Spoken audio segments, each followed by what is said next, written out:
Bismillahirrahmanirrahim. Alhamdulillahirabbil alamin. Wassalatu wassalamu ala asyrofil anbiya'i wal mursalin Sayyidina Muhammadi wa ala alihi wa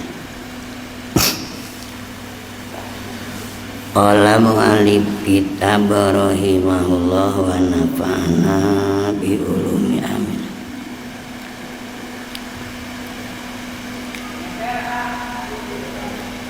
Faslun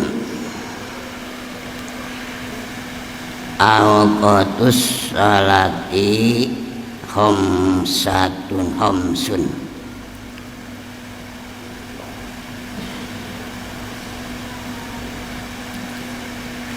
awalu waqti duhri jawalu syamsi wa akhiruhu masiru bil syai mitlahu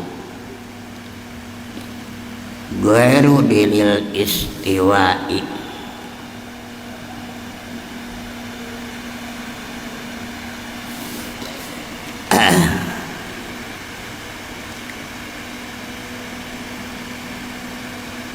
tamat praktek sholat namanya karina telakeun waktu sholat.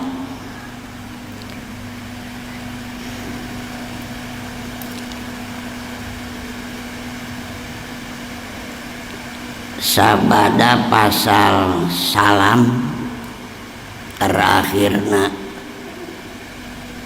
rukun sholat nuka 17 cek sampai 18 rukun sholat nyaeta niat keluar tina sholat cek sampai 5 dak mesing teh niat kita mah geus salama ngeusan sholatna tak anu biasa mah 17 ngan sabada sholat nasarana seueur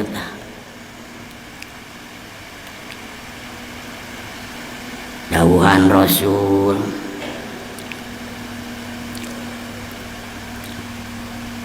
jadi sunat diukheula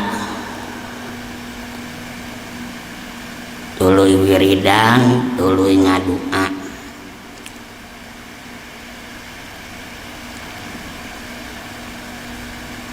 malah lamun teu wiridan tas salat teu ngadua sanata teh bedegong tingalian we tasaran tersebut bedegong malah sok aya nyaritakeun duka peribahasa duka hadis mantaro kawirdan bahwa kirdun peribahasa urang saningali dalapan Allah ngadawuhkeun dina Quran warka'u ma'arrokiin kudu raruku saratana anu ruku berarti kudu berjamaah. Sabada sholat wiridan Allah ngadawukeun faida qudiyatis sholat badzukurullaha qiyaman wa qu'udan wa ala junubi jeung satuluyna we kaditu. Jadi di mana-mana tas sholat dikir ka Allah teu kaburu bari diuk bari nangtung bari lempang boga kagiatan anu rusuh meureun ek wiridan kaganggu waktu sok kiaman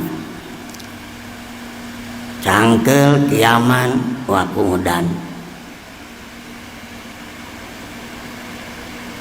cangkel diuk wala junubikum bari nyedeng eta nu penting tas salat ulah ningalkeun naon wiridan.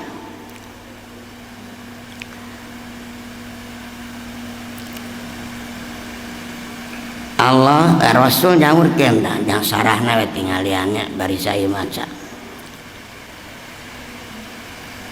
man sabahallaha dubura kulli sholatin salasa wa salasina wa hamidallaha salasa wa salasina wa kabarallaha salata wa salasina tsumma qala tamamal mi'ah la ilaha illallah wahdahu la syarikalah mungkin satamatna eta nu sok dibaca kurang tas salat teh kabeh aya hadis da hareng sunah rasul istighfar Allahumma la mani'a nasarana tinggalian Allahumma antas salam sadayana ge aya eta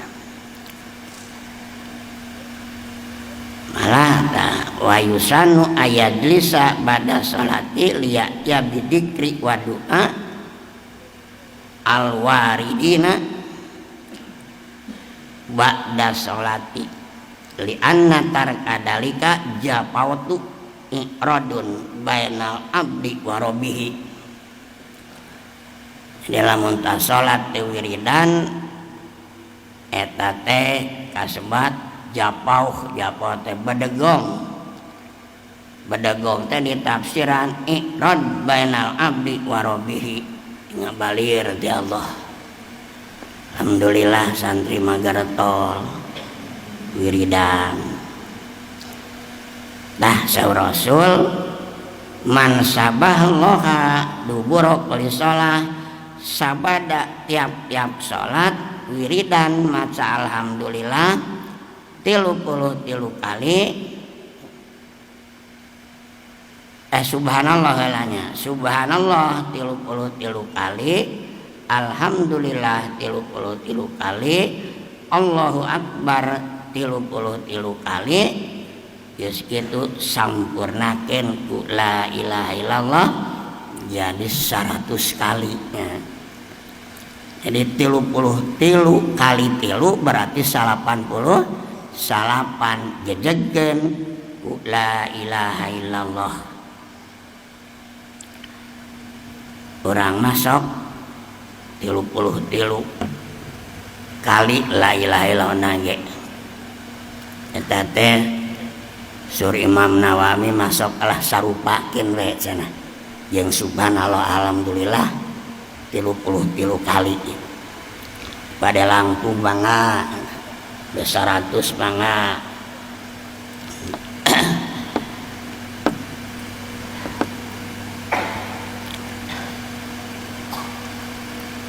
tuluy engke sabadana ngadua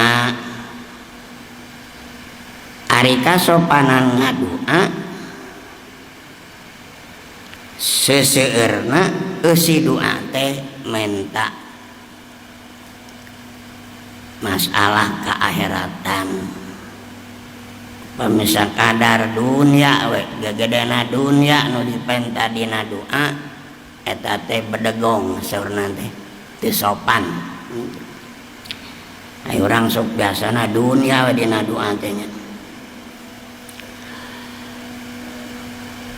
sok baca subhanallah 33 kali malah eta teh sunah rasul kudu tuturkeun sunah rasul dai sunah rasul teh aya padamelan aya kasauran aya pangantep disebut takriri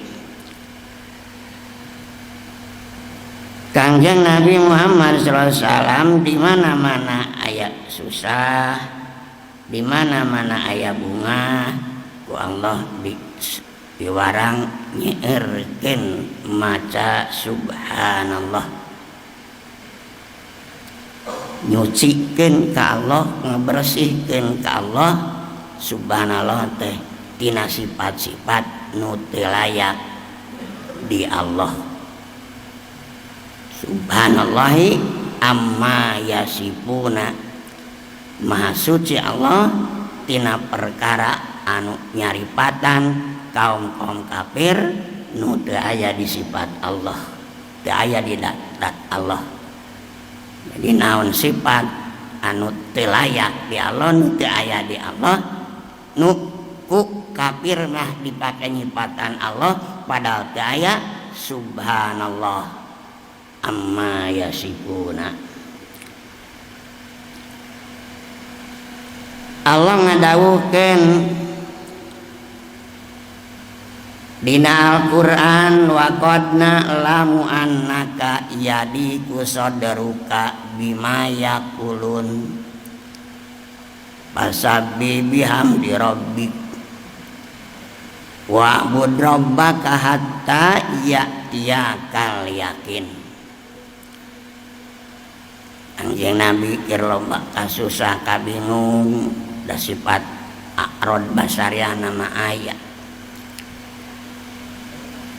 Maka diperintah ku Allah sing loba maca subhanallah. Wa qad na'lamu annaka yadiku sadruka kunaun bima yaqulun. Kafir ngaromong gelo nyebut nanti ka Rasul tukang sihir bae asagala we cacian ka Rasul. Tah surah Allah fasabbih bihamdi rabbik wa'bud rabbaka hatta ya'tiyakal yakin. Sok ibadah ka Allah diantawis tasbih itu hatta ya'tiyal yakin teh dugi ka maut eta. Jadi lain keur bingung ngungkul ibadah teh. Satuluina we yakin didinya teh maut di tafsiran ku ulama tafsir teh.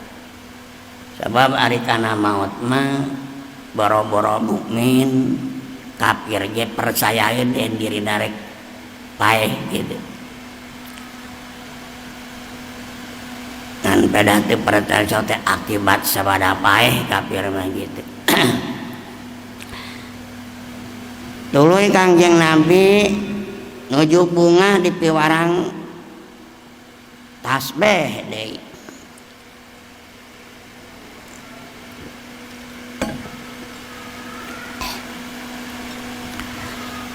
Idza jaa nasrullahi wal fathu wa ra'aitana sayadkhuluna fi dinillahi afwaja fasabbih bihamdi rabbika wastaghfir. Eta mah butuh Mekah.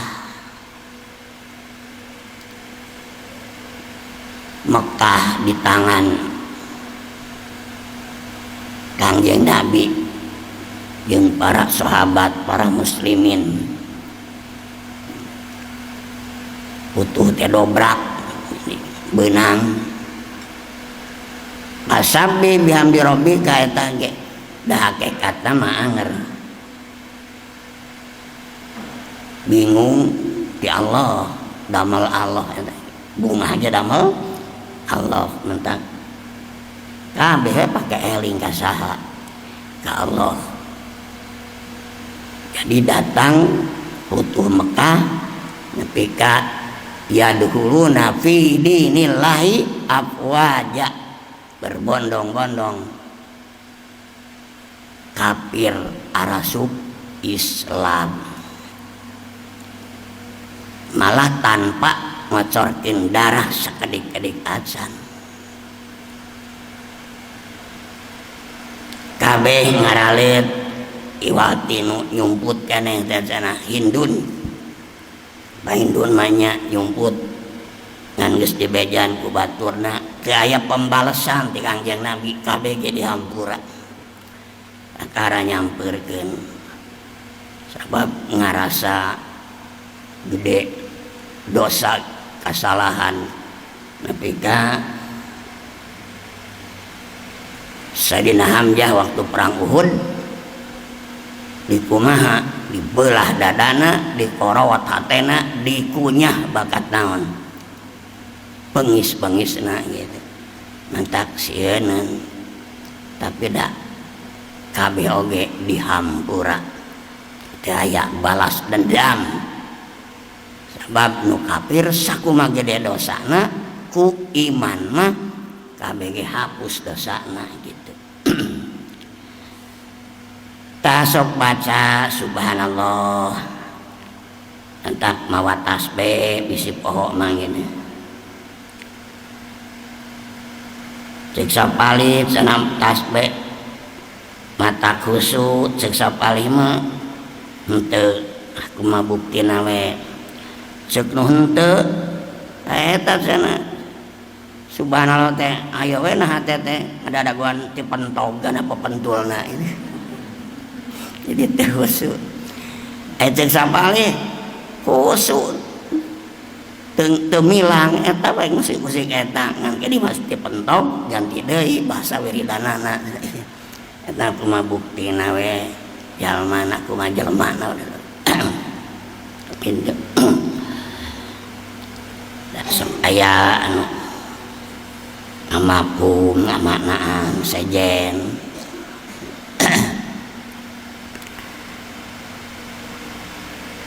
awas doa cenah eta bukan halal ge anu haram ge mah tadi halalkeun aya nu halal jadi nu haram jadi halal cara mana orang ngaganggu barang batur ngadar barang batur ai ku batur disodakokeun lah da meusing teu dihalalkeun ge mal balik deui ieu ya sasodakoh ceuk anu boga harta pun jadi halal eta teh jadi halal eta teh gitu teu kasebut leuleuwieun barang pentah nu haram yang jadi naon halal gitu ulang ayalah keterangan tuluy tas subhanallah teh alhamdulillah sok dibejakeun sateu supaya dari nas da osok supaya dijiwai da rosok wiridan malah sanatan teh alhamdulillah teh ceuk ulama teh hurufna teh 8 jalma anu ngabiasakeun sabada salat fardu wiridan maka bakal diasupkeun ka sawarga di mana we asupna lawang sawarga teh 8 min aisaa malah aya dawuhan Allah Al-Qur'an wa akhirud da'wahum anil hamdulillah tah di mana tas naon-naon kitu nya ahli sawarga maka tungtungna doa teh alhamdulillah sing bener lapadna aksara-aksarana gitu sami eta ge 33 tah saur hadis tingalina sarah tuluy istighfar tambahan tina hadis aya hadis nu sejen teh eta mah jadi dihimpun eta sabaraha hadis wiridan teh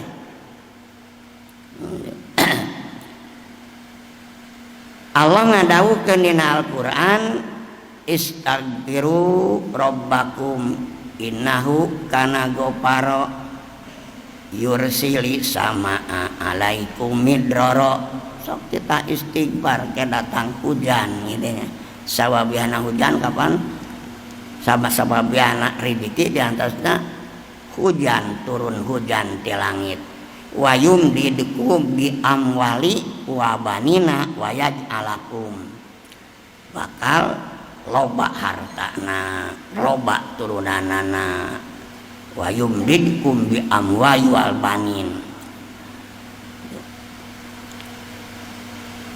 Tak naon istighfar atanapi dawan Rasul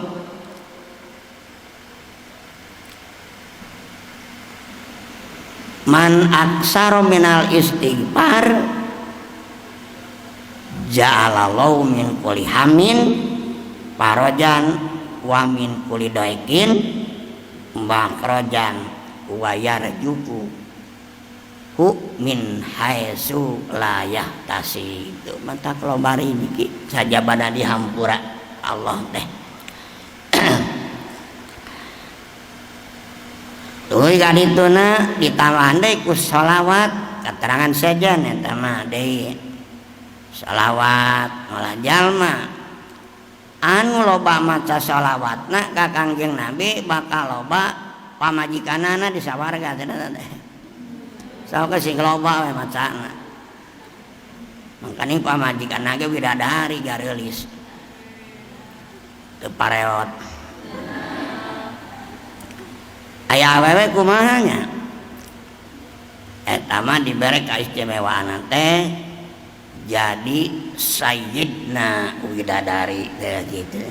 Dengan hiji banget ya. Bapak ya liang mah bisa ada supan kuduaan bareng.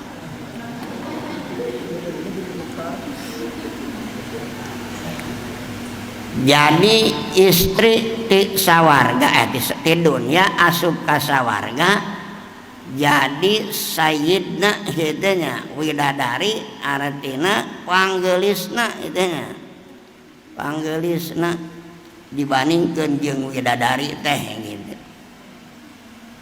Sedangkan widadari saya nyipatanana kayak gitu isukan deh la ainun ro'at eta mah walau dunun samiat wala hotoro ala qalbi basarin anu narangkeun lamun di dunya cenah di bumi tanggal 27 peuting eueuh bulan eueuh bintang poek eta cingir widadari ditololkeun cingirna ti langit ka bumi bakal caang ya nyaritakeun geulisna teh atawa inu ku bangke bumi teh bari eueuh angin pane eueuh angin mah cicing urang mah muter gitu moal kabur babaun teh sok ngiduh sakali kalimpas jadi seungit kitu nya kitu eta teh leuwih ti kitu cenah istri sawarga asup ka mana mah ka sawarga. Tas istighfar maca sholawat kaditu sok ditungtungan ku la ilaha illallah eusina mah da nakdirkeun eta mah la maujuda la ma'buda la matluba la maksuda la matluba engke diterangkeun dina ayat naon doroballahu masarang kalimatan thayyibatan kasajaratin thayyibah atluha sabitu wa paruha bisama tukti ukulaha kulahinin eta di dinya.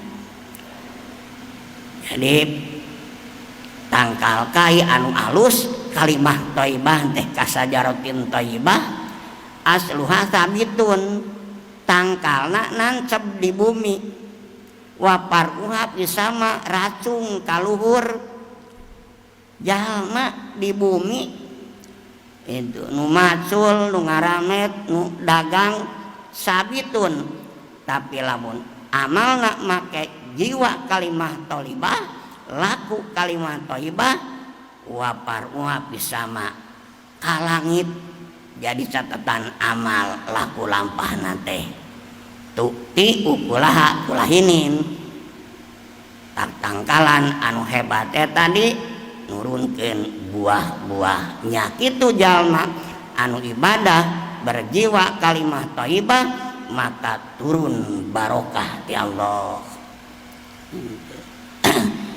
Tah bentar sakali deui sing darinas naonana wiridanana dawuh Rasul tingali dina tengahna idam sorofa min salatihi istighfar salasan wa kaituna dawuh Rasul deui man sabahallaha dubura kulli salatin salasa wa salakina al hadis kaituna. Nah, jadi terangkeun sate supaya leuwih dines kurang naon ibadah wiridan ulah tekir ulah naon ulah juga tepira gitu. Sebab jalma anu migawe pasunatan maka bakal dijamin anggotana tina gawe maksiat. Majala abdun bin nawapili majala abdun bin nawapili teureun-eureun abdun bin nawapili hatta aku nalahu yadan warjula. Dianggap panangan Allah lengan Allah maksudna leungeunna pananganna sampean jeung sajabana anggota maka dijamin ku Allah tina gawe maksiat lanah dianahum subulana bakal dituduhkeun kana jalan anu bener jalan Allah. Entar pakai ilmu fikih, pakai ilmu tasawuf, man tafaqaha bila tasawufin tapassat wa man tasawwafa bila tafaquhin tajandak wa man tafaqaha wa tasawwafa tasyahada atanapi sana tasaddaqo gitu. Jadi kada dua nana nantak dina aja gini wa kada toriku wal haqiqatu ya ahi min ghairi fi'lin syariatin layah sula lantah sula toriko hakikat tapi min ghairi fi'li syariatin lantah sula mual hasil mual jadi gitu. Nantak satuluyna fa'alai tajinu lidohiril jali bisyariatin liyanuro qalbi. Jadi caangna hate teh ku ayana syariat tina syariat nyaangan kana toreko tina toriko nyaangan kana hakikoh gitu. Tos eta bab tamatna salat awe salam sing bener deh salamna ulah waka ngagilir hate dada di kiblat sadacan tamat mimna assalamualaikum. Ayeuna waktu salat salatil khamsi awal waktu duhri jawalu samsi wa khairuhu masiru dilisain mislahu barodil istiwa. Jadi mimitina waktu luhur mah ngagilirna panan poe tadi nak mah naon kitu sorotna teh kakulon ari parantos lingsir mah ngagilir sorotna kawetan gitu. Sorotna kawetan mantat biasa nama di caket baki teh sok aya tutunggul gini di dege bahala ayangan pada di ruang gini kan. Taeta teh jangan nyahokeun lingsirna panan poe make gurat. Guratna rubakna sa jedena sarubakna eta tutunggul. Di mana-mana geus asup kana tutung kana gurat eta kalangkang eta teh keur manceran ngaranna teh istiwa. Tati dinya tunggu napalak mah gini 3 menit tamkin. Tah geus kitu lingsir nolol saeutik tungtung eta kalangkang tina gurat eta lingsir ngaranna teh. Mantap cek di dieu aya bahasa gharudil istiwa. Lamun tama 5 cm nu nangtung teh tutunggul geus 5 cm leuwih tina 5 cm eta teh naon leuwih tina 5 cm berarti geus kaditu kana naon kana asar entang spea. Tapi gharudil istiwa lianti waktu manceran sakedeung pisan eta waktu manceran teh haram jadi salat sakedeung waktuna teh mantap ditamkin kana jadi kira-kirakeun lebet kabeh kalangkang kana eta garis tunggu 3 menit. Tah eta teh dianggapna tes lingsir panan poe.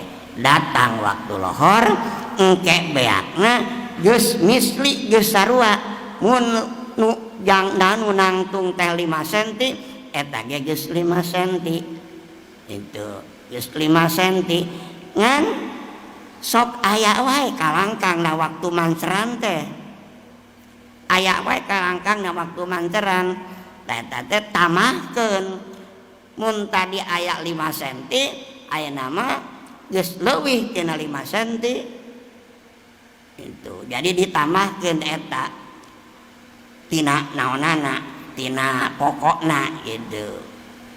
Da sok aya kalangkang sok eueuh kalangkang gitu dina keur waktu lempengna manceran peran poe da sok aya ngidul ngaler ini kalangkang da sok aya jurusan ngidul jurusan ngaler gitu nya.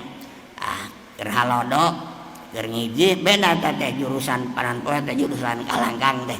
Saker kitu mah lain keur tengah-tengah pisan istiwa maka eta teh sok aya kalangkang tah eta tambahkeun sabaraha tina pokok nu nangtung tadi.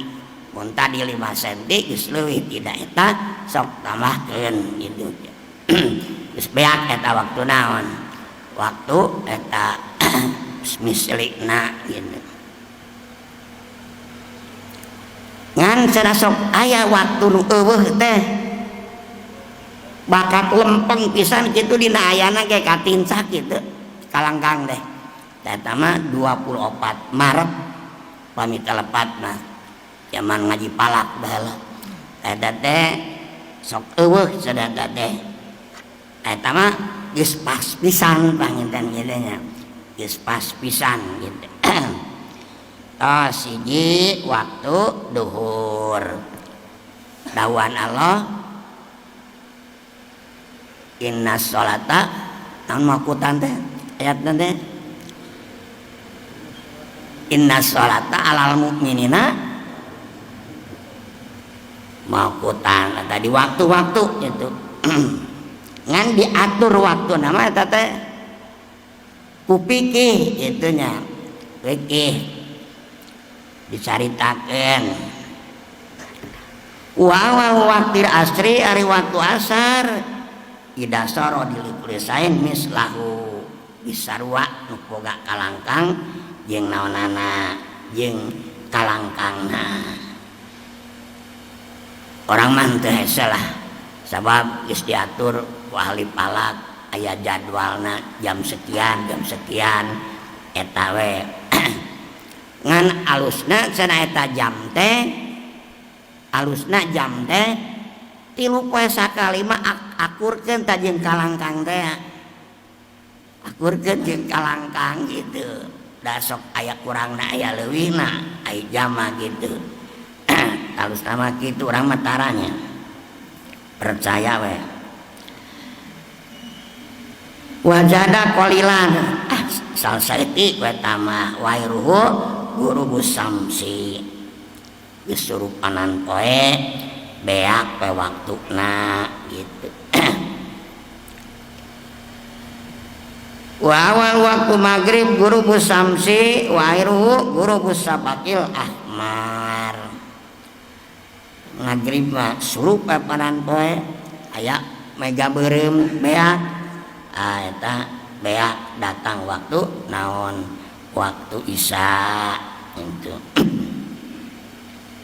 Malah aya sekawal jadid mah ngan ukur dibere waktu isya teh surupanan poe bere waktu wudu tutup aurat adan qomat salat 5 waktu beak kana waktu isya teh waktu maghrib teh datang waktu naon waktu isya ngan biasa nu sok dipake kaul qadim seueur kaul qadim anu diangge netepkeun hukum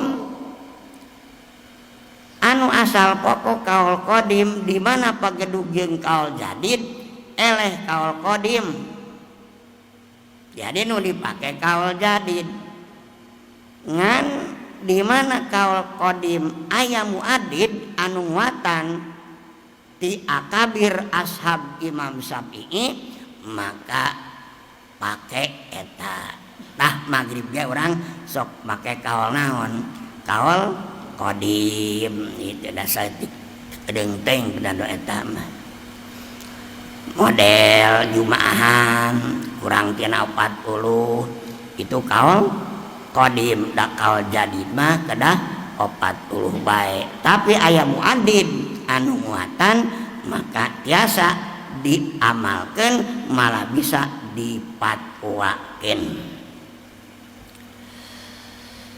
Wa awal waktu maghrib gurubus samsi wairu gurubus sapakil ahmar wa awal waktil isya gurubus sapakil ahmar wa akhiruhu tulul padri panglilanana jadi timimiti surup mega berem nepi ka bijil pajar sodik ini ayat pajar kidib ayat pajar sodik disebut pajar kidib teh pedah tas caang poek deui jadi bohong teu tuluy caangna urang kitu ayat pajar sidik mah geus caang teh tuluy teu poek deui nepi ka beurang ngan cirina aya lamun pajar kidib mah nangtungna ka luhur jurusanana dia langit teh dihanap ka luhur ari pajar sidik mah di kenca kakatuh gitu eta bentenna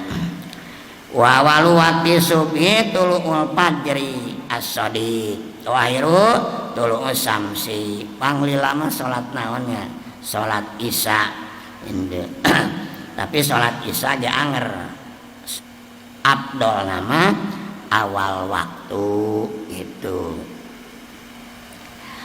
dan bisa diakhirkan pamiku ngaji ibadah sejen ya seperti lu penting ke jam sabaraha kira-kira jam 8 urnya jam 8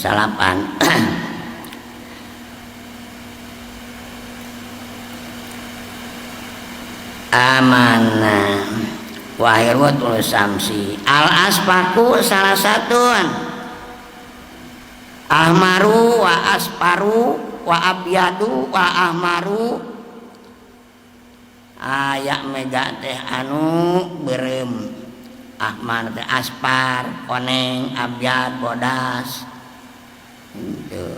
Al ahmar maghribun dan waktu maghrib mega berem aspar wal abyad isya eta mah wa yundabu tahiru salat isya ila ayagi basapakul aspar wal abyad paslun tarumu haram non as-sholatu tong teng di logatan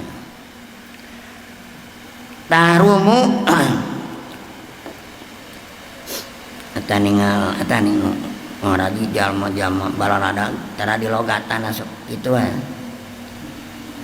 Arab daud golek nurutan ya sawabis palalinter hari itu mah lain palalinter kabeh da di logatan hiji-hiji ge heseun ngartikeun tak simpulkeun eusina urang kitu kira-kira ieu dianggap sagalana geus pinter lah tarumu naon tarumu as-sholatu alati anu laisa laha sababun mutaqaddimun wala muqarinun fi habsati awqatin jadi aya waktu anu haram di salatan. Malah sanajan aya perintah salat iraha bae waktuna cara salat mutlak, tapi masalah waktu makruh waktu haram teu katugaskeun jadi kaiwalkeun. Berarti ulah sanajan cek tadi mutlak iraha bae. Tah salat teh aya sabab mutaqaddimun itu nu haram di dia alati lae salah sababun mutaqaddimun teu aya sabab mutaqaddim wala muqarinun ta eta teh ulah ulah salat dina waktu nu eta teh lahe salahnya sababun mutaqaddimun mah seperti qada eta sababun mutaqaddimun sok maena waktu nu eta ge qada dina waktu engke nu disebutan ke dipayun waktu nu 5 diharamkeun, tapi upami mutaqaddimun mah pek bae ngan tetep ulah ngahajakeun cenah kitu. Upami ngahajakeun kasebat menentang syara eta mah qada lah engke we tas asar pan teu meunang engke we tas salat subuh ulah eta teh salatna haram najan qadana can cumpon cenah kitu. Nu matak sok aya jalma anu loba qadanana tanggal tiap salat teh 2 kali dalam gambaran kitu palebah subuh qada subuh jeung qada asar mah qada heula tuluy asar qada heula tuluy subuh gitu. Lamun teh kitu engke ngahajakeun salat dina waktu nu diharamkeun. Hiji nalika bijil panan poe hatta tartapi'a qadarumhin, jadi daguan heula saukuran tumak teh lain tumak da wungkul teh jeung gagangna gitu teh jeung gagangna gitu tingali we luhur da sakedeung jada cepat panan poe mangin. Nalikana istiwa ta istiwa mah waktu manceran pisan tadina kalangkang kakulon da bugu kasorot ti wetan itu geus goyatul irtifa antek na luhur campleng tuluy ngagilir sorot panan poe jadi ka mana ka wetan ta eta sakedeung istiwa mah waktuna teh. Tapi aya fi ghairi yaumil jum'ah dina poe Jumat masuk pe bab eta mah sayyidul ayam pakai ibadah terus hatta tajula wa indal istiror hatta tagruba wa ba'da sholati.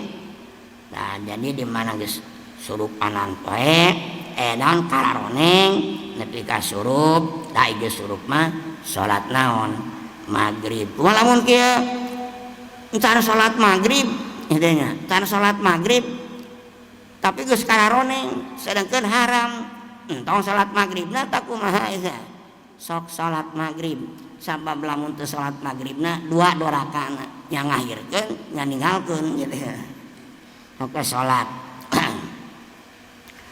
wa ba'da salati subuh hatta tatla samsi hatta tatlu samsu wa ba'da salatil asri hatta tagruba.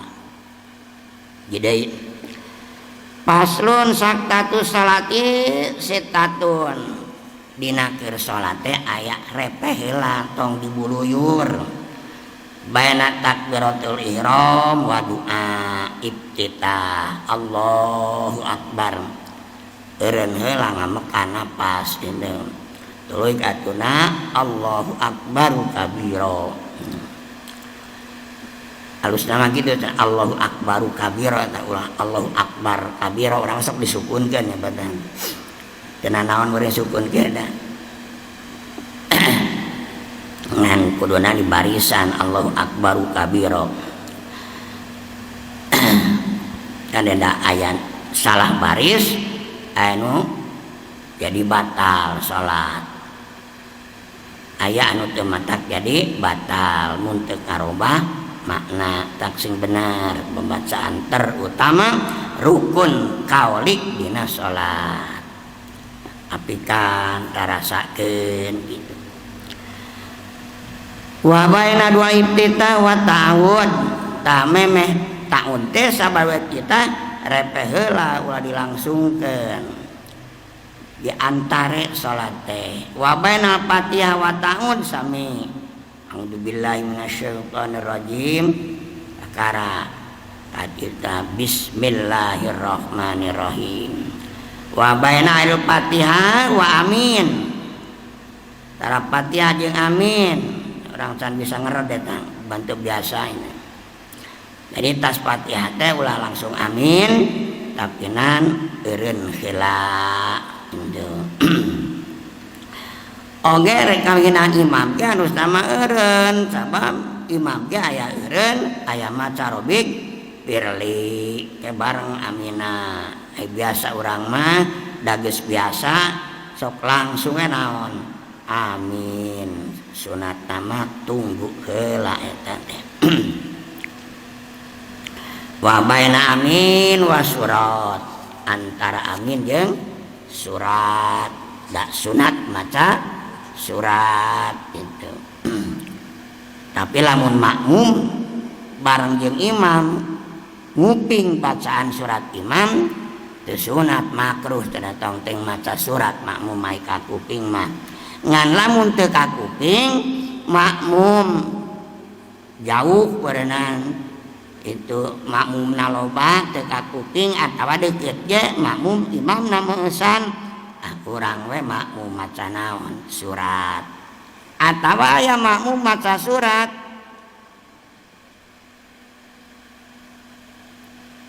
upami teu kantos kuping ti imam seperti masbuk isa miluna teh katilu jeung kaopat teu kusing ngupingkeun surat keur salat teh ti imam. Tah sunat makmum maca surat sabada awe salam nangtung rakaat katilu maca surat, rakaat kaopat maca surat. Nu penting salat kudu maca surat lamun teu kusing ngupingkeun makmum. Assalamualaikum imam teh urang nangtung katiluna sok Fatihah kajaba lamun tadi urang dina kahiji imam teu kaburu ruku itu antara imamna urang kaburu maca surat sok maca surat, dina kadua kaburu maca surat sok maca surat, ke dina katilu jeung kaopat teu kudu. Ngan di mana teu kaburu da tara beda-beda teuing bacaan imam jeung saha makmum tamat Fatihah imam ge tamat atuh teu kaburu maca naon surat tangkewe. Di mana imam awe salam itu makmum nangtung maka baca surat ulah kosong maca naon surat. Wa yusanu wa baina surati wa ruku'i, tamat maca surat ulah langsung naon ruku ngaraneg heula ngarenghap heula kakara naon ruku. Paslun wallahu alam.